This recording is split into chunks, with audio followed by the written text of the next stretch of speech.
आपण पाहत आहात कराड टुडे न्यूज।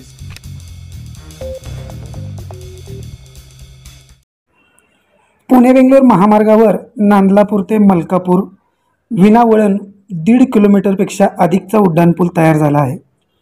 39 पिलरवर 529 सेगमेंट बसवण्यात आल्याने 40 मीटरचे 37 तर 31 मीटरचा 1 असे 38 गाळे पूर्ण झाले आहेत। त्यामुळे हॉटेल ग्रीन पार्क ते मलकापूरपर्यंत 1511 मीटरचा उड्डाणपूल तयार झाला आहे। या ठिकाणी पिलर क्रमांक 38 पर्यंतचे काम पूर्ण असून 38 व 39 मधील सध्या काम सुरू आहे। पुढच्या 13 पिलरवरील ढेगवाडी फाट्यापर्यंतचे काम बाकी आहे। याचबरोबर नांदलापूर जकिनवाडी फाटा ते हॉटेल ग्रीन पार्कपर्यंत उड्डाणपुलाच्या भरावाचे काम गतीने सुरू आहे।